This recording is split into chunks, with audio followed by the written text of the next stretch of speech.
नमस्कार दोस्तों, ocean network में आपका स्वागत। एग्जिट पोल के नतीजे तो आपने देख ही लिए हैं और जो एक मोदी विरोधी पूरा गैंग है, जिसमें पॉलिटिकल पार्टियां भी हैं और खैराती गैंग भी है। इसके अलावा एक वर्ग है जो तमाम तरह की उपलब्धियों, जमीन से मिल रहे समर्थन, लोगों की आंखों की चमक और जो आंकड़े हैं, आंकड़े किस तरह के? 25 करोड़ लोगों को गरीब की रेखा से ऊपर करना। जो गरीब गुरबा जिनको कहा जाता रहा है, नेहरू काल से लेकर के और राहुल गांधी के समय तक इनके हर नेता ने कहा कि हम गरीबी खत्म करेंगे और गरीबी खत्म नहीं हुई। मनमोहन सिंह के समय तक भी जो हाल था वो हमारे आपके सबके सामने है। अब गरीबी भी खत्म हो रही है। गरीबों को जो बेसिक सुविधाएं होती हैं जीने के लिए, रहने के लिए, सांस लेने के लिए, परिवार चलाने के लिए, वो सारी चीजें भी उपलब्ध हैं। इसके बावजूद नकारने की राजनीति, डिनायल मूड में, और जब एग्जिट पोल आ गए हैं तो उनको भी सिरे से खारिज किया जा रहा है। तो ये जो एक पूरा गैंग है जो अभी भी कह रहा है कि नहीं नहीं 4 जून का इंतजार करिए, और जब 4 जून को वास्तविक नतीजे आएंगे तब यही सारे मिलकर के ईवीएम के सिर पर ठीकरा फोड़ने में जुट जाएंगे। कुछ इनमें से भागे भागे सुप्रीम कोर्ट जाएंगे। एक पूरा प्लान है। उस प्लान को जमीन पर उतारने के लिए ही ये जो मोदी विरोधी इंडी अलायंस बना था, इसकी कल मीटिंग हुई खरगे साहब के घर पर। अब मोटे तौर पर तो ये कहा गया मीडिया से आकर के कि हमारा आकलन है हमें 295 सीट मिल रही है, लेकिन उस बैठक में आगे का रोड मैप तैयार किया गया होगा कि नतीजे तो हमें पता है क्या आ रहे हैं, लेकिन उसका मुकाबला कैसे करेंगे, उसको खारिज कैसे करेंगे।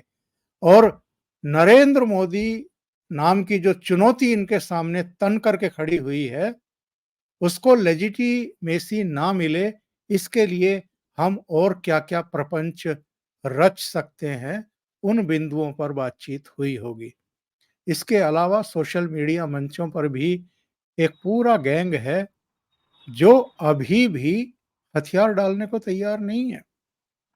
ये वो लोग हैं जो पानी पी पी करके कोसते हैं, नरेंद्र मोदी को बदनाम करते हैं देश में, विदेश में, और कई बार तो इनके बीच से ऐसे लोग गिरफ्तार भी किए गए हैं जिन पर चीन से और कुछ दूसरे देशों से फंडिंग के गंभीर आरोप लगे हैं।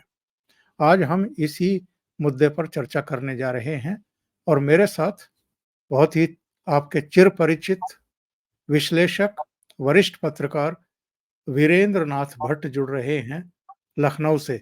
उनको जोड़ करके चर्चा को आगे बढ़ाते हैं। भट्ट साहब, बहुत स्वागत है आपका। नमस्कार। जी नमस्कार।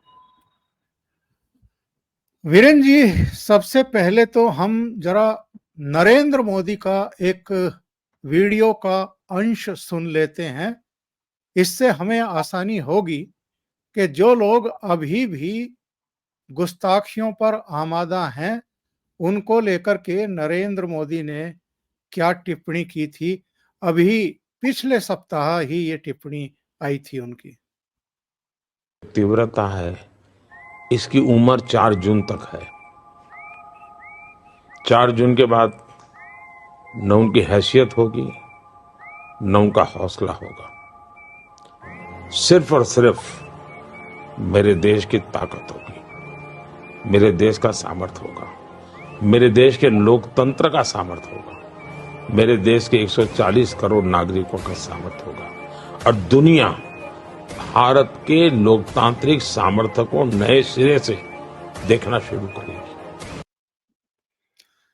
ये टिप्पणी थी नरेंद्र मोदी की, लेकिन आगे बढ़ने से पहले मैं उनका एक और वीडियो प्ले करना चाहता हूँ, जो उन्होंने दिल्ली की सभा में भाषण दिया था, उसका छोटा-सा अंश है।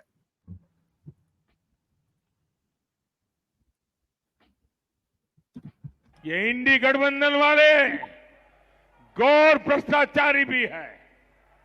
ये वो लोग हैं जिनके पास से नोटों के पहाड़ निकल रहे हैं।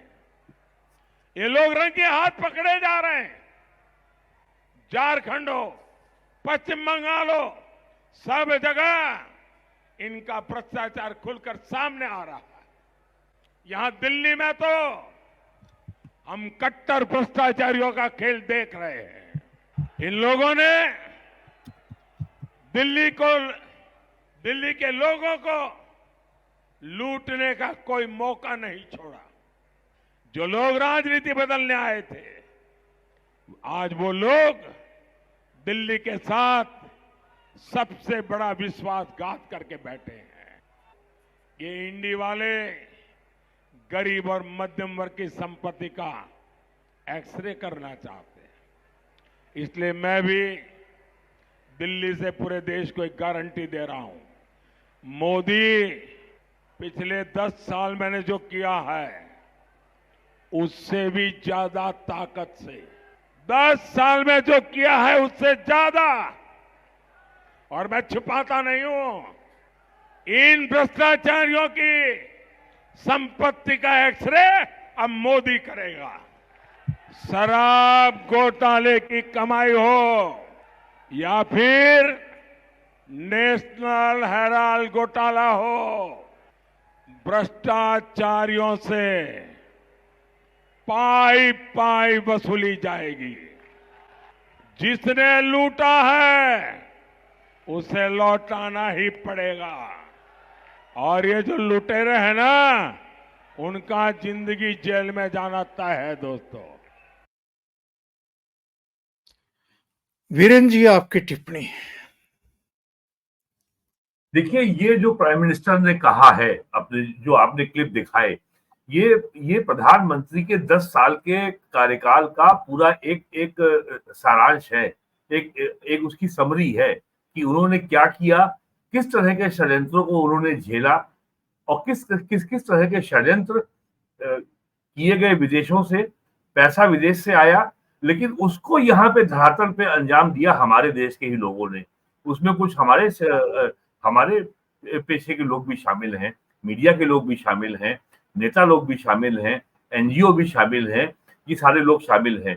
मूल बात ये है जो ये अभी तक इनसे बर्दाश्त नहीं हो रही है कि इनका जो कांग्रेस का जो सेंस ऑफ एंटाइटलमेंट है, जो उनका अधिकार है कि साहब हम तो जो है सत्ता तो हमारे पास रही है, हम ही रहेंगे।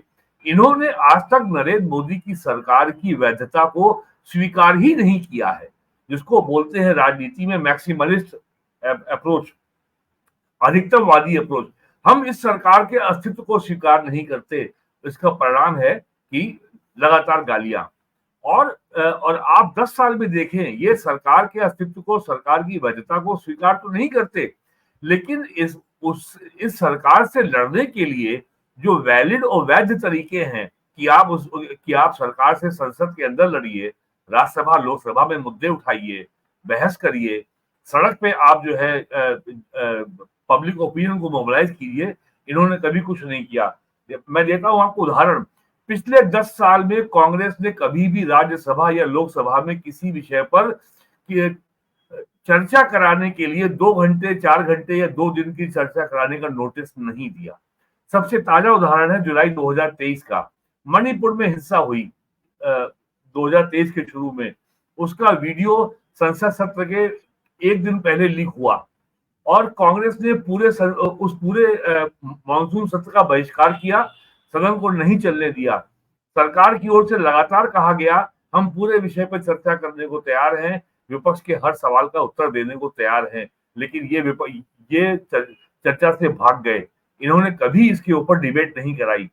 2018 में रफाल का मुद्दा उठाया, प्राइम मिनिस्टर के खिलाफ लगातार बहुत ही भद्दी भाषा में प्रचार किया गया, चौकीदार चोर ऐसा इन्होंने नारा भी दिया, और लेकिन कभी इन्होंने लोकसभा में विशेष चर्चा का नोटिस नहीं दिया। कभी राज्यसभा में चर्चा का नोटिस नहीं दिया। अडानी अंबानी के ऊपर बेबुनियाद उल जलूल सैकड़ों आरोप लगाए, कभी चर्चा का नोटिस नहीं दिया लोकसभा राज्यसभा में। महंगाई की बात की, बेरोजगारी की बात की, सामुदायिकता की बात की, और इन्होंने कभी चर्चा नहीं कराई। यहाँ तक कि इन्होंने देश को तोड़ने का भी अभियान चलाया, उत्तर और दक्षिण में झगड़ा कराने का इन्होंने अभियान चलाया। जब कर्नाटक विधानसभा में लास्ट ईयर चुनाव हो रहे थे, तो कर्नाटक की कर्नाटक राज्य की जो कोऑपरेटिव संस्था है, वो वहां दूध और मिल्क प्रोडक्ट्स बेचती है नंदिनी के नाम से। कर्नाटक में अमूल के प्रोडक्ट्स जो है बहुत पहले से बिक रहे हैं। आपको मालूम है कि अमूल के सारे प्रोडक्ट दूध समेत पूरे देश के हर बड़े शहर में आपको मिलेगा, और उसका एक्सपोर्ट भी होता है।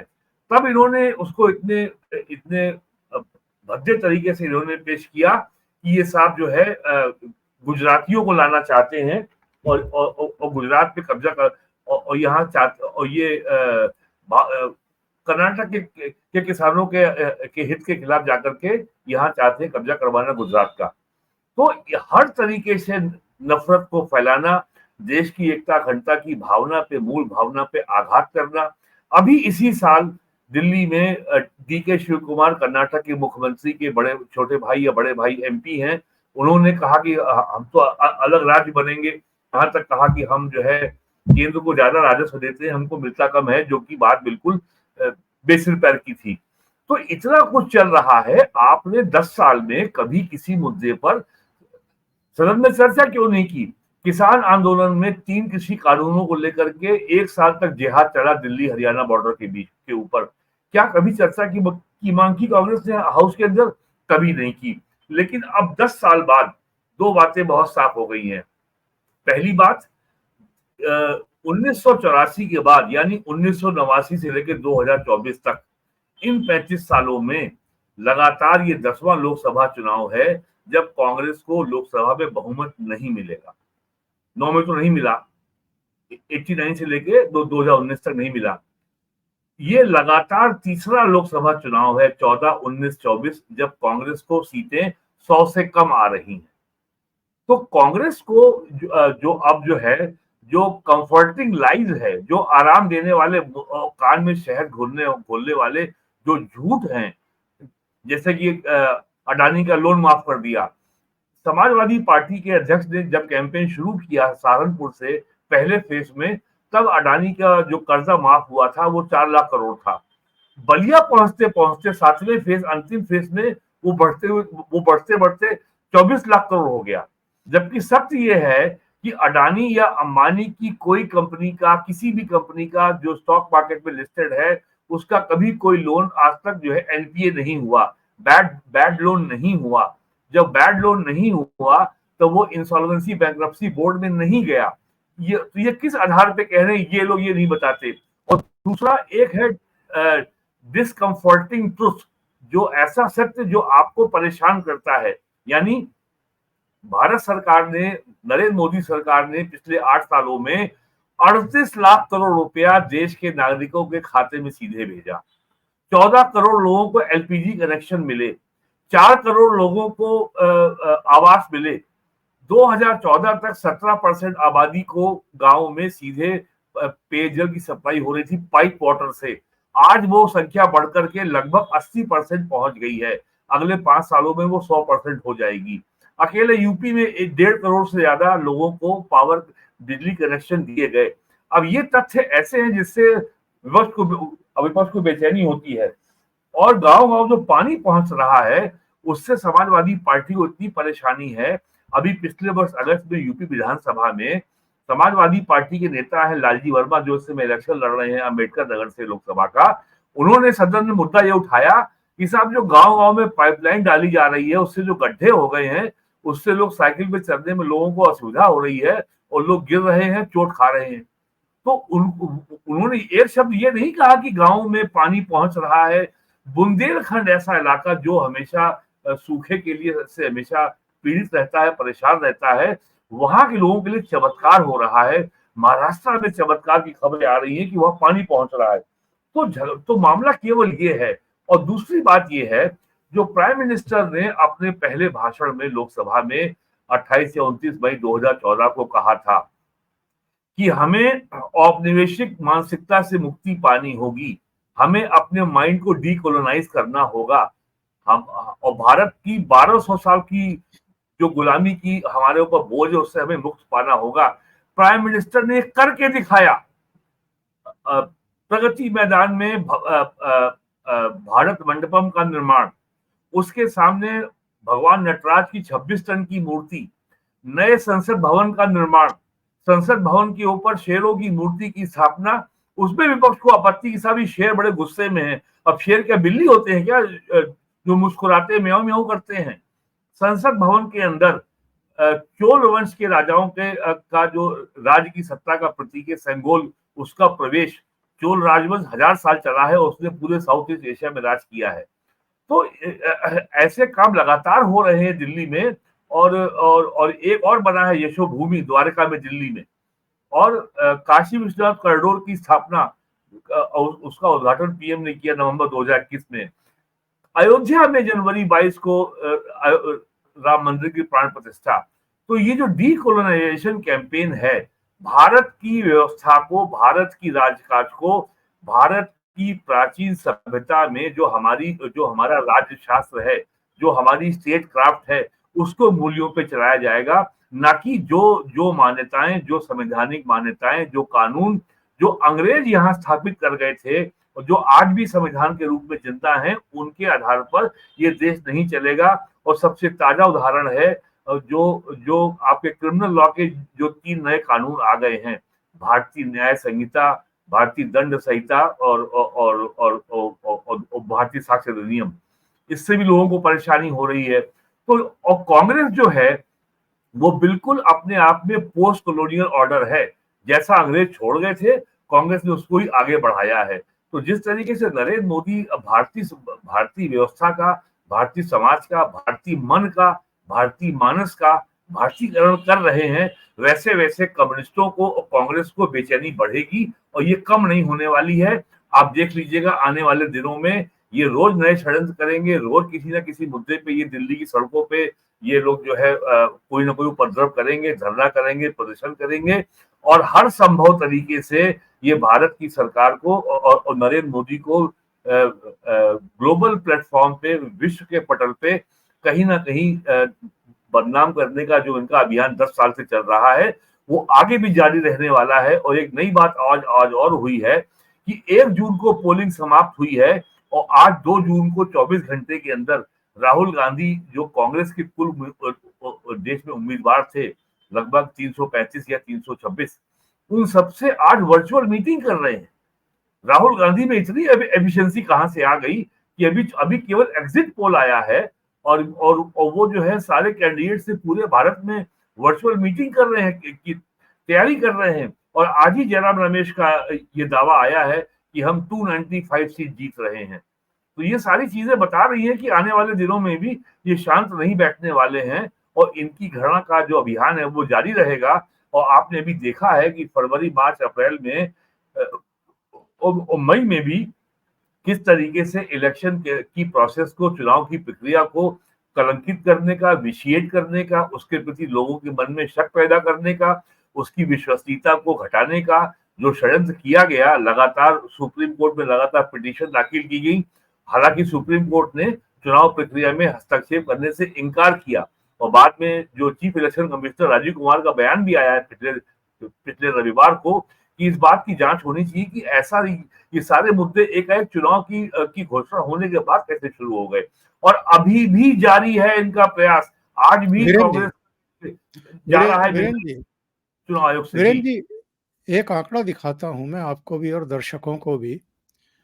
ये पोल ऑफ पोल्स है और इसमें ये दिखाया गया है एक्सिस माई इंडिया, एनडीए यानी मोदी को 361 से 401, सी वोटर 353 से 383, चाणक्य 385 से 415, सीएनएक्स 371 से 401, ईटीजी 358 और पोल ऑफ पोल्स 379 सीटें एनडीए को, बीजेपी को, और इंडिया अलायंस को कितना है?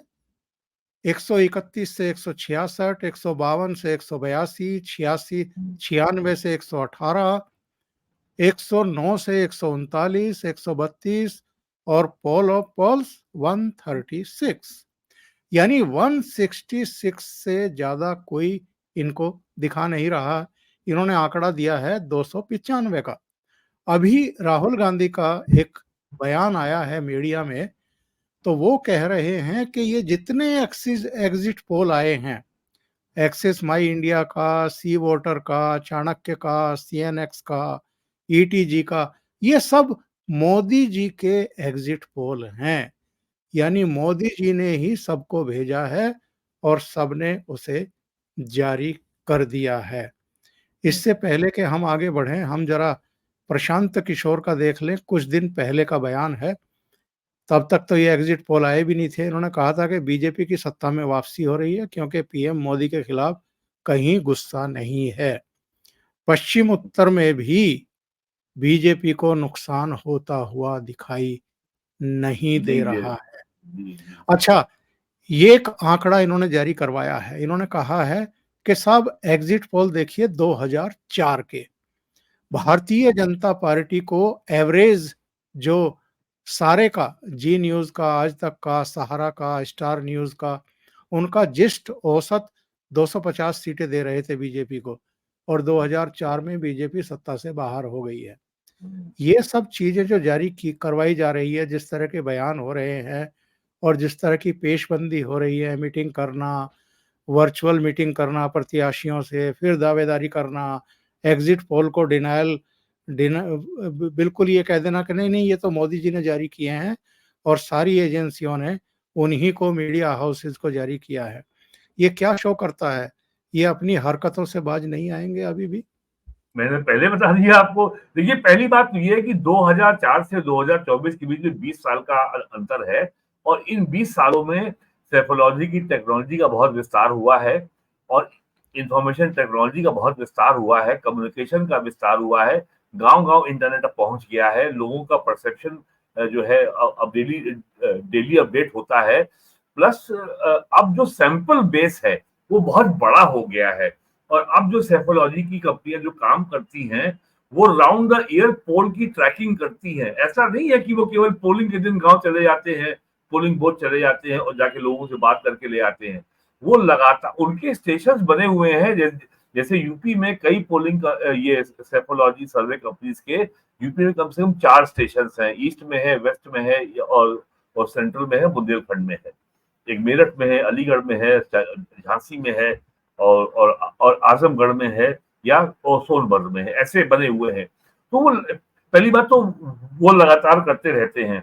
और मैं एक कंपनी का नाम लेना चाहूंगा जिसने इंडिया टुडे के साथ सर्वे किया है, एक्सिस पोल का, प्रदीप गुप्ता का। उसका आज तक कभी भी कोई प्रेडिक्शन गलत नहीं हुआ है। उसको तो हार्वर्ड यूनिवर्सिटी ने भी इसके लिए सम्मानित किया है। वो स्वयं भी वहां के पढ़े हुए हैं वो। तो और आज का जो संदर्भ है, जो आपने अभी ये चार्ट दिखाया, इसका नाम एग्जिट पोल नहीं होना चाहिए था। इसका नाम होना चाहिए था एग्जिस्टेंस पोल, यानी अस्तित्व का पोल होना चाहिए था। तो जो आंकड़े आए हैं सारे एग्जिट पोल के, ये कांग्रेस के अस्तित्व पे ही सवाल उठा रहे हैं। कांग्रेस का अस्तित्व संकट में है। मैंने भी आपको बताया, 10 लोकसभा चुनाव से लगातार उनको बहुमत नहीं मिला है। लगातार ये तीसरा चुनाव है जब उनकी संख्या 100 के नीचे जा रही है। तो ये एग्जिस्टेंस पोल है, ये कोई एग्जिट पोल नहीं है। तो कांग्रेस का और आपको ध्यान होगा, कल सुबह कांग्रेस की ओर से अनाउंस हुआ कि एग्जिट पोल पे होने वाली टीवी पे चर्चा में कांग्रेस भाग नहीं लेगी। पता नहीं क्या हुआ, उनका दोपहर तक मन बदला। उन्होंने कहा नहीं, हम भाग लेंगे, हम जाएंगे। वो लोग आए भी, और आज भी आ रहे हैं। अब 4 तारीख को जो है काउंटिंग शुरू होगी, तब पता नहीं क्या करते हैं। तो वो लोग लगातार जो है अपनी स्ट्रेटजी बदल रहे हैं। एक सबसे नई बात जो हो रही है कांग्रेस के इतिहास में, कि एग्जिट पोल के आने के मुश्किल से 15 घंटे के अंदर राहुल गांधी और कांग्रेस प्रेसिडेंट खड़गे साहब पूरे देश में कांग्रेस के उम्मीदवारों से वर्चुअल मीटिंग कर रहे हैं। ये कांग्रेस के इतिहास में कभी नहीं हुआ। कांग्रेस में चुनाव के बाद परिणाम आते हैं, फिर एक कमेटी बन जाती है, कमेटी उसकी समीक्षा करती है और रिपोर्ट आती है, और रिपोर्ट कभी पब्लिक नहीं होती। 2014 में ए.के. एंटोनी कमेटी बनी थी। ए.के. एंटोनी कमेटी ने ये जो बात लीक थोड़ी सी हुई थी कि कांग्रेस जो है मुसलमानों के ज्यादा करीब आ गई थी और हिंदुओं से दूर हो गई थी, ये कमेटी ने कहा था। लेकिन उसके ऊपर कोई कार्रवाई क्या हुई, फॉलो अप एक्शन क्या हुआ, इसकी जानकारी किसी को नहीं है। तो कांग्रेस में ये जो आज मीटिंग हो रही है, और कल ही मीटिंग हो गई, इंडिया अलायंस की भी हो गई दिल्ली में, आज जो है उम्मीदवारों की मीटिंग हो रही है। तो अब इससे इस सबसे ये मालूम पड़ रहा है कि अब कांग्रेस को और राहुल गांधी को भी इस बात का एहसास हो गया है कि अब संकट बड़ा है, अब संकट अस्तित्व का है, अब हमें काम करना होगा, अब हमें उतरना होगा और डे वन से तैयारी करनी होगी। और खाली संकट कांग्रेस के लिए नहीं है, संकट अब क्षेत्रीय पार्टियों के लिए भी है। आप देखिए, जो डीएमके के नेता एम.के. स्टालिन है, तमिलनाडु के मुख्यमंत्री, वो लगातार दूरी बनाए हुए हैं अब इंडिया अलायंस से। उनको मालूम है कि जो है, और ये जो एग्जिट पोल में ये भी आया है कि दक्षिण भारत के राज्यों में भारतीय जनता पार्टी का जो वोट शेयर है वो 25.9% होने जा रहा है। तमिलनाडु में भले बीजेपी को 1 या 2 सीट मिले, लेकिन अगर बीजेपी का वोट शेयर वहां पे 20% या इससे अधिक हो गया, तो तमिलनाडु की जो राजनीति जो जो दो धड़ों में बटी हुई है, दो पार्टियों के बीच में बटी हुई है, बाइपोलर पॉलिटी है, तो उसमें अगर तीसरा कोई दल अगर उभर गया, तो वो रूलिंग पार्टी को जो कि डोमिनेंट पार्टी है प्रदेश में इस समय, उसको कहां तक नुकसान पहुंचाएगा, इसका कोई आकलन आज की तारीख में नहीं किया जा सकता। और डीएमके ने 2025 के विधानसभा चुनाव को लेकर के बीजेपी से निपटने की तैयारी अभी से शुरू कर दी है। तो आप देखिएगा कि अब एआईडीएमके जो है अन्नामलाई के पीछे पीछे चलेगी कि भाई हम आपकी शर्तों पर गठबंधन को तैयार है। और जबकि अन्नामलाई ने गठबंधन एआईडीएमके से इसलिए नहीं होने दिया था कि हम अपना काम कर रहे हैं, हम पूरे प्रदेश की यात्रा निकाल रहे हैं, हम अपना जनाधार बढ़ा रहे हैं, अपना कैडर खड़ा कर रहे हैं, तो हम आपके जूनियर पार्टनर अगर बन जाएंगे तो हमारा कैडर का विस्तार और जनाधार का विस्तार के कार्यक्रम जो है वो पीछे रह जाएगा। और हमारा अपनी जो है एक जो अस्तित्व जो जैसा प्रदेश में होना चाहिए वो नहीं हो पाएगा। तो अब लड़ाई बड़ी स्पष्ट है, ये कांग्रेस के सामने और जो कांग्रेस के साथ जो क्षेत्रीय दलों के सामने अस्तित्व का संकट है, उनको ये तय करना है कि वो कांग्रेस में अपना विलय करेंगे या कांग्रेस से वो कोई गठबंधन बनाएंगे, लॉन्ग टर्म गठबंधन बनाएंगे और दोनों का सीट शेयरिंग करेंगे, क्या करेंगे। ये सारा काम उनको इसलिए भी करना है कि आने वाले 6 महीनों में 3 चुनाव हैं। अक्टूबर में चुनाव है हरियाणा में, नवंबर में चुनाव है महाराष्ट्र में और जनवरी में चुनाव है दिल्ली विधानसभा का। ये 3 चुनाव तो आ रहे हैं, अगले 6 महीने में आ रहे हैं। और इससे पहले सितंबर में जम्मू कश्मीर में भी है, जम्मू कश्मीर में भी चुनाव है। हाँ, तो इसलिए अब जो है अब चुनौती बड़ी है और अब और हमें ये उम्मीद करनी चाहिए कि कांग्रेस को अब ये समझ में आ गया होगा कि 10 साल आपने नरेंद्र मोदी को गाली देके देख लिया, लगातार झूठ बोल के देख लिया, लेकिन जैसा आपने भी दिखाया कोर्ट प्रशांत किशोर का कि प्रधानमंत्री नरेंद्र मोदी के खिलाफ पूरे देश में कहीं गुस्सा नहीं है। ये छोटी बात है। अब जैसे मैंने आपसे कहा ना भी कि कंफर्टिंग लाइफ एंड डिसकंफर्टिंग ट्रूथ। अब अगर 38 लाख करोड़ रुपया देश के जनता के खातों में अगर सीधे केंद्र सरकार से पहुंचा है तो ये सर चमत्कार है। मुझे यूपी कवर करते 40 साल हो रहे हैं तो मैंने इतना भ्रष्टाचार देखा है समाज कल्याण की योजनाओं में, ग्राम विकास विभाग की योजनाओं में, कृषि विभाग की योजनाओं में, पंचायत की योजनाओं में, नगर विकास की योजनाओं में और तो और ओल्ड एज पेंशन तक में या गरीब छात्रों को दी जाने वाली छात्रवृत्ति में इतना करप्शन मैंने देखा है कि पूरा पैसा जो है कागज पे गायब हो जाता था। आज सब पैसा जो है यूपी में मई 18 से लेके अब 31 मार्च तक 60,000 करोड़ रुपए से ऊपर ज्यादा पैसा जा चुका है पीएम किसान सम्मान निधि का। लेकिन एक भी शिकायत ये कहीं नहीं आई है कि कहीं किसान ने किसी लेखपाल को, ग्राम प्रधान को, बीडीओ को या नायब तहसीलदार को कहीं उसको रिश्वत देनी पड़ी हो। ये संभव हुआ है टेक्नोलॉजी की वजह से।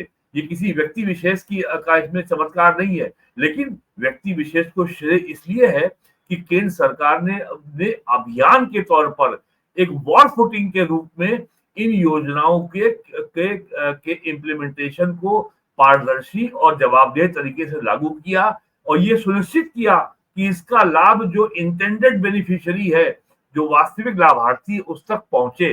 अब तो विपक्ष ये भी मानने लगा है कि वोटरों में एक नया वर्ग पैदा हो गया है, लाभार्थी वर्ग। अब तो सब मानने लगे हैं ना इस बात को। तो ये सब वीरेन जी, चीजें आई। जी जी, जी, जी। देखिए इनके कल के विनिंग साइन देखिए साहब। हाँ और हाँ जो कि अभी कुछ समय बाद अरविंद केजरीवाल वापस तिहाड़ जा रहे हैं, जी जी जी और जी उससे पहले उन्होंने राष्ट्र के नाम ये संदेश दिया, जीत रहा है इंडिया। इन लोकसभा चुनाव में इंडिया गठबंधन को 295 से ज़्यादा सीटें मिल रही हैं, बीजेपी को 220 से भी कम सीटें मिल रही हैं। 4 जून को इंडिया गठबंधन अपने दम पर मजबूत सरकार बनाने जा रही है। ये अरविंद केजरीवाल के मुखारविंद से हम सुन रहे हैं। ये इन्होंने आंकड़े जारी किए हैं कि साहब इंडिया वाले जो 295 सीट प्रोडिक्ट कर रहे हैं, ये कहाँ-कहाँ से आ रही हैं। उत्तर प्रदेश से ये बता रहे हैं कि 40 सीटें हम जीत रहे हैं, कर्नाटका से 15 से 16 जीत रहे हैं, राजस्थान में 7 जीत रहे हैं, महाराष्ट्र में 24 जीत रहे हैं, बिहार में 22 जीत रहे हैं, तमिलनाडु, पुडुचेरी में 40 सीटें जीत रहे हैं। मतलब सभी सीटें जीत रहे हैं, 39 इनको तमिलनाडु में होती हैं। इनको बंगाल में एक सीट नहीं मिल रही है। अच्छा, केरल में कह रहे हैं कि 20 सीट जीत रहे बिल्कुल हैं नहीं, हम। बिल्कुल नहीं। बंगाल में हम 24 सीटें जीत रहे हैं, पंजाब में 13 की 13 जीत रहे हैं, चंडीगढ़ में 1 सीट जीत रहे हैं, दिल्ली इनको की 4 हरियाणा में एक सीटें। सीट नहीं, हरियाणा में एक सीट नहीं मिल रही है। अच्छा, छत्तीसगढ़ में कह रहे हैं कि 5 जीत रहे हैं, झारखंड में 10 सीटें जीत रहे हैं, मध्य प्रदेश में 7 जीत रहे हैं, हरियाणा में 7 जीत रहे हैं। एक नहीं मिलेगी ये हरियाणा में। तो ये जो 40 उत्तर प्रदेश का दावा कर रहे हैं, ये ऐसी कौन-सी 40 सीटें हैं साहब, जो ये जीतेंगे? उत्तर प्रदेश, ये इंडिया गठबंधन की बात कर रहे हैं। उत्तर प्रदेश जी, में कांग्रेस को बमुश्किल एक सीट मिल सकती है, वो है रायबरेली।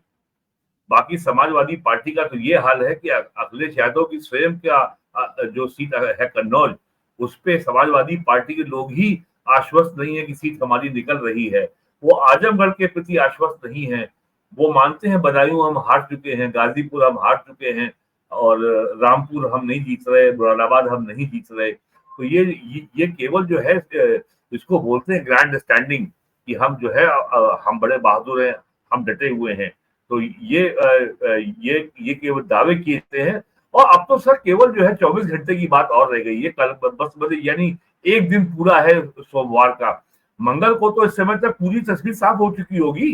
अब तो 1:30 बज रहा है, करीब जो है हाँ 1:45 बज रहा है। तो मंगल को इस समय तक पूरी तस्वीर साफ हो चुकी होगी कि देश किस दिशा में जा रहा है। वीरेन और जी, ये जी आखिर में मैं एक टिप्पणी उस खैराती गैंग पर जरूर आपकी चाहूंगा, जो बहुत बेशर्मी के साथ नरेंद्र मोदी के खिलाफ विश्व अमन करता आ रहा है, देश के भीतर भी, देश के बाहर भी। इन्होंने ये सब रिजेक्टेड माल हैं। कभी अलग-अलग टीवी चैनलों पर प्राइम शो किया करते थे, और जब इन्होंने वहाँ अपना एजेंडा चलाना शुरू किया तो एक-एक करके किक आउट किए गए, क्योंकि कोई भी ओनर, कोई भी मीडिया हाउस प्राइम टाइम की रेटिंग अगर नीचे जानी शुरू हो जाए तो उस चीज़ को बर्दाश्त नहीं कर पाता है। तो ये सब अपने जॉब खोए हुए फ्रस्ट्रेटेड लोग हैं, जो अपना फ्रस्ट्रेशन नरेंद्र मोदी पर निकालते रहते हैं। और टारगेटेड इनकी कॉन्स्टिट्यूंसी होती हैं, एरियाज़ होते हैं, जहाँ जाकर के ये ऐसे लोगों को तलाश करते हैं जो खिलाफ बोलें, और उनके आधार पर इनकी रोजी-रोटी चल रही है, इनका परिवार चल रहा है, इनकी कमाई चल रही है।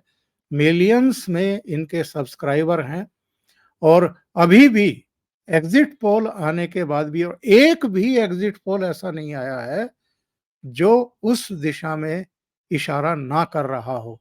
ये हम पहली बार देख रहे हैं। 1-2 एग्ज़िट पोल ऐसे होते थे हमेशा, जो कुछ और इंगित करते थे कि ये भी हो सकता है।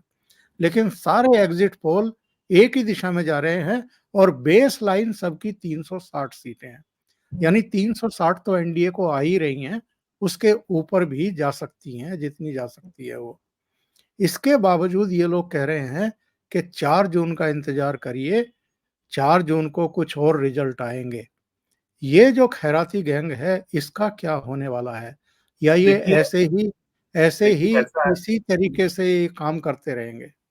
आज ही अभी खबर आई है कि एक इज़राइल की कंपनी है जो कि जिसने एआई सॉफ्टवेयर के ज़रिए भारत के चुनाव में हिंदुओं के खिलाफ माहौल बनाया, मुसलमानों के पक्ष में बातें कही और इंडिया के चुनाव को अवैध तरीके से इन्फ्लुएंस करने की कोशिश की।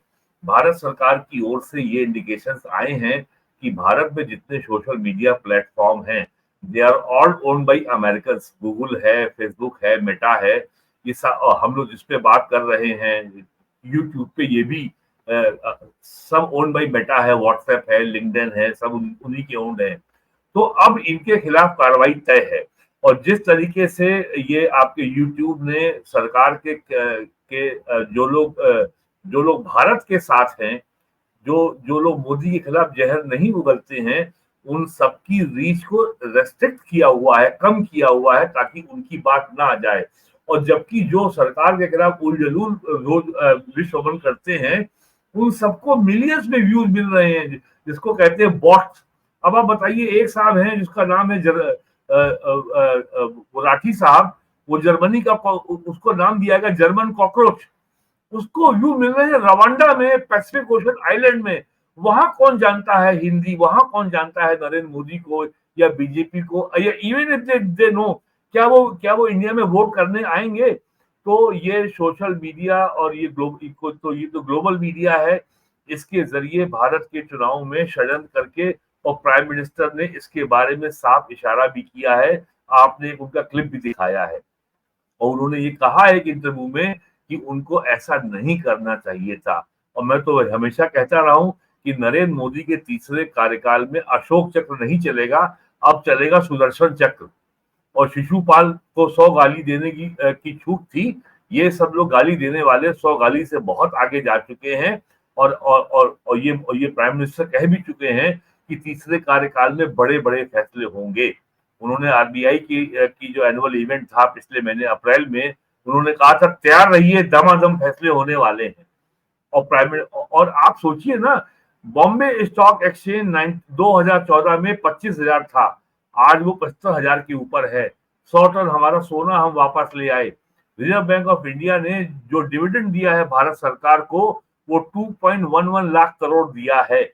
इस सबसे जो है, तो जो हमारे मैक्रो इकोनॉमिक फंडामेंटल्स हैं, बहुत स्ट्रांग है। एनुअल ग्रोथ रेट हमारी 23-24 की करीब 8% आई है। तो अब जो प्रशांत किशोर ने कहा है, इतने षड्यंत्र, इतने घृणा के अभियान के बावजूद भारत में नरेंद्र मोदी को लेकर के गुस्सा नहीं है। ये अपने आप में विपक्ष के लिए बड़ा स्पष्ट संदेश है।